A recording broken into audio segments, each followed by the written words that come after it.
ఎన్కౌంటర్లని police హత్యలని మన అందరికీ తెలుసు. అలాగే మారేడుమిల్లి ఎన్కౌంటర్లో కామ్రేడ్ హిడ్మాతో పాటు 6 అమరులయ్యారు. అట్లాగనే గత 2 ఏళ్లుగా మొత్తం కగారిపేటలో అటవీ ప్రాంతాల్లో 700 మందిని అటు మావోయిస్టులను కానీ ఇటు ఆదివాసులను కానీ ఈ ప్రభుత్వాలు కాల్చి చంపాయి.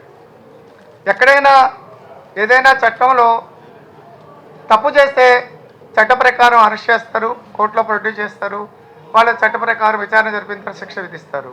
కానీ మన పాలక వర్గాలు అమిత్ షా హోంశాఖ మంత్రి అయిన తర్వాత మేము చట్టం రాజ్యాంగం లేదు, మాకు మేము కాల్చి చంపుతాం, ఎలిమినేట్ చేస్తాం అనేది బహిరంగంగా ప్రకటిస్తున్నారు.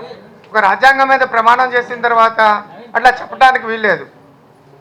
ఎక్కడైనా మనం ఉదాహరణకి టెర్రరిస్టుని కసబని తీసుకున్నప్పుడు ఆయన ఏసీలో పెట్టి 2 ఏళ్ల పాటు విచారణ జరిపి శిక్ష విధించి ఉరిదీశారు, చట్టబద్ధంగా చేశారు ఏదైనా. అయితే మన దేశంలో పౌరుల దగ్గరికి వచ్చేటప్పటికి కాల్చి చంపుతున్నారు. దొరికినట్టుగా కాల్చి చంపడం, వాళ్ళ దగ్గర స్టాక్ పెట్టుకొని రోజుకి 6 చంపుతాం, 7 చంపడం, 25 మంది చంపుతాం. ఇట్లా వాళ్ళు మనుషుల్ని పెట్టుకొని వాళ్ళ తలపై ఉన్న నజరాలను తీసుకోవడానికి కాల్చి చంపుతా ఉన్నారు. ఈ ప్రభుత్వాలకు వ్యతిరేకంగా మనం ప్రజాస్వామికవాదులం కానీ పౌర హక్కుల సంఘాలు కానీ ఇటు మన కమ్యూనిస్టు సంఘాలు కానీ అన్నీ కూడా కలిసి పనిచేసి ఫ్యాసిజానికి వ్యతిరేకంగా ఫైట్ చేయాల్సిన అవసరం ఉంది.